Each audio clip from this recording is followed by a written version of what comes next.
On a quiet campus, nestled amid towering trees and sprawling quads, the local college library stood, its old brick facade exuding an aura of timelessness within its walls. Anna, a diligent and introverted library worker, spent her days surrounded by the comforting scent of paper and ink, though she adored her job.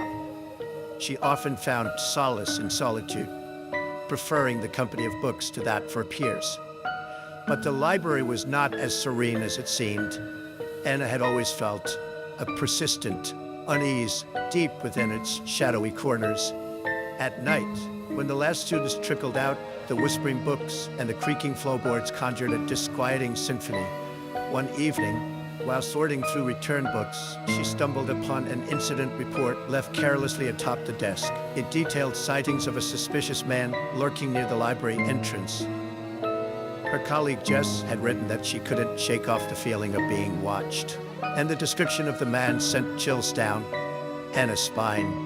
A couple of days later, Anna discovered a collection of creepy Diesler photographs left on the shared library computer. Each shot depicted unsuspecting students engrossed in their studies and the eerie invasion of privacy. The photos made Anna's skin crawl. She recognized her own face in one captured in a vulnerable moment when she believed she was completely alone. Initially, Anna dismissed the photos as a prank, maybe a senior's ingenious idea to pass the time before graduation. The uneasiness lingered, but she resolved to ignore it, hoping to maintain her daily routine undisturbed. That night, however, everything changed. As Anna packed her bag to leave the library, a shadow caught her attention. The suspicious man stood just outside, his eyes locked onto her, heart racing. She turned away, her instincts screaming at her to flee.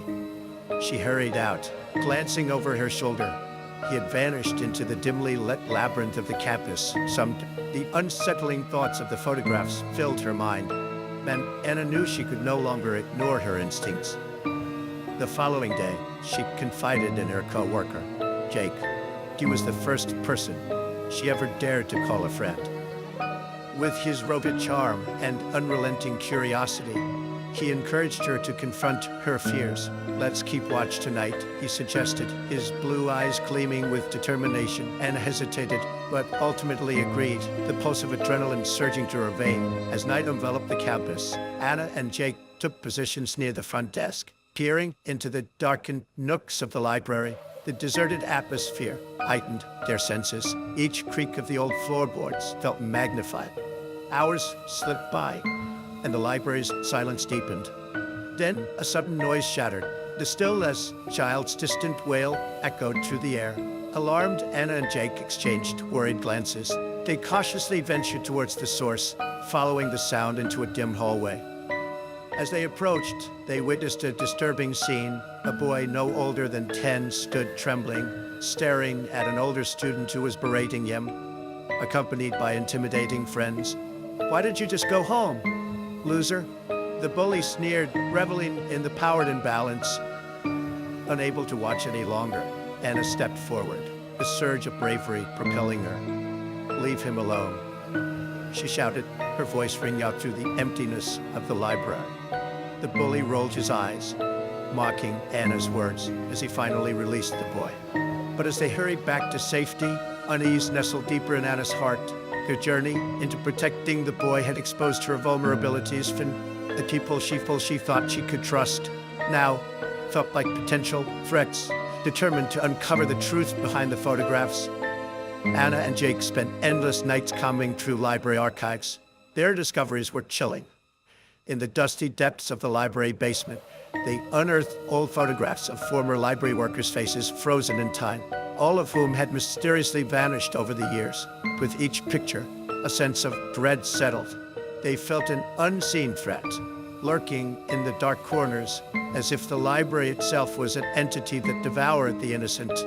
As tensions mounted, Anna and Jake grew increasingly aware that they were being watched. They could feel eyes lurking behind the shelves as they unearthed more secrets. It had become a game of survival. Then, one stormy night, while thunder rumbled and rain lashed against the windows, they worked latermen to eliminate the threat. Suddenly, the lights flickered ominously, plunging the library into murky darkness. Panic gripped Anna's heart as she felt the breath of fear engulf her. They heard footsteps echo through the rows of books, and a sinister voice cut through the silence, taunting them. The man they had feared was here. With a predatory glint in his eyes, he stepped into the narrow beam of light cast by a flickering emergency lamp. "Did you think you could hide?" he whispered.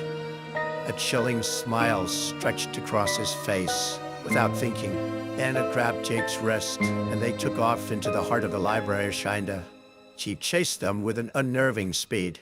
Laughter mingling with the relentless storm outside, they navigated through narrow aisles, heartbeats racing as they ducked behind towering stacks of books, their refuge. In a tense moment, Jake turned to confront the man, a surge of bravery coursing through him. "You're sick. Leave us alone." But the man merely scoffed.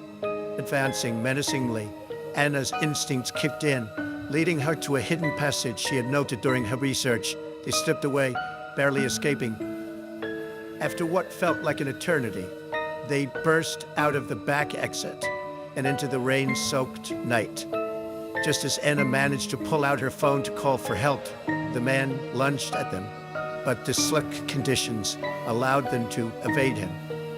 Finally, as sirens approached in the distance, Anna came to understand the reality of their harrowing ordeal.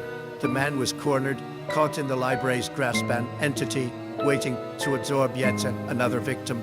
The police apprehended him as Anna and Jake emerged into the fresh air, trembling from both the fear and the exhilarating rush of survival. But as Anna looked back at the library, she felt a shiver run down her spine, sensing the memories of those lost forever haunting its walls. Days passed, and although the immediate threat had been neutralized, fear lingered. Anna returned home, but found peace elusive. At times, she swore she could feel familiar faces pricking at her peripheral vision, or hear whispers from the shadows. Was it her mind playing tricks? Were remnants of a world she had barely escaped? Determined to reclaim her narrative, Anna began speaking at local mental health advocate meetings, sharing the chilling tale of her experience. It's important to believe in your instincts, she urged the small crowd, and to remember that danger can lurk in the corners of even the safest places. As she spoke, the story transformed her from an isolated worker into a vigilant voice for the community, shining light into the darkened corners of society. Yet, even as she finished her speech, she couldn't shake the feeling that shadows still lingered, quietly biding their time in the library, waiting for the next unsuspecting soul to wander into their embrace.